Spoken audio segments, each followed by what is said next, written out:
જંબુસરમાં ગુંજ્યો વિજયનાદ। પાકિસ્તાન સામે ભારતનો ભવ્ય વિજય। ટંકારી ભાગોળ ખાતે ડીજેના તાલે જશ્ન।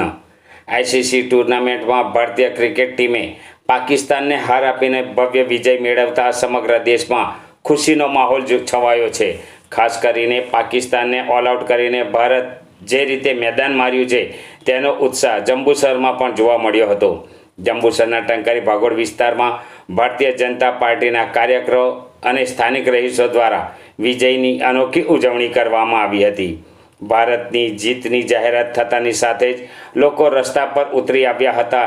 ડીજેના તાલે દેશભક્તિના ગીતો અને ઢોલના ધબકારે યુવાનો અને ભાજપના કાર્યકરો મન મૂકીને ઝૂમ્યા હતા।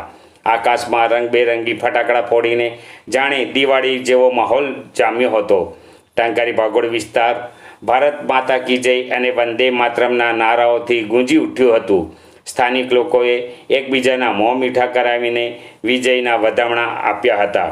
ભાજપના અગ્રણી કાર્યકરોએ જણાવ્યું હતું કે આ જીત માત્ર રમતની જીત નથી, પરંતુ દરેક ભારતીયના ગર્વની જીત છે। પાકિસ્તાન સામેનો વિજય હંમેશા ખાસ હોય છે અને આજે ટીમે શાનદાર પ્રદર્શન કર્યું છે। આ ભવ્ય ઉજવણીમાં મોટી સંખ્યામાં જંબુસરના રમત પ્રેમીઓ અને સ્થાનિક નાગરિકો જોડાયા હતા અને ભારતીય ટીમની આ સફળતાને યાદગાર બનાવી હતી।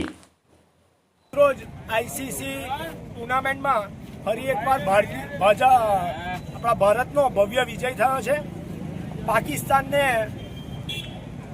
ઓલ આઉટ કર્યું અને ધૂળ ચટાડી છે। આજે ફરી એકવાર 8-1થી આ એક જે ગ્રેટેસ્ટ રાઇવરી કહેતા હતા એ ગ્રેટેસ્ટ રહ્યું જ નથી। એક તરફી એમને હરવાનું જ આવડે છે।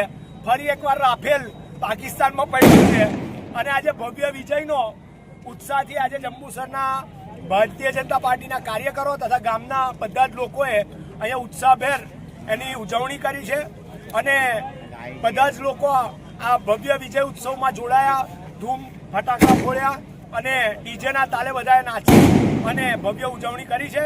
વંદે માતરમ, ભારત માતા કી જય।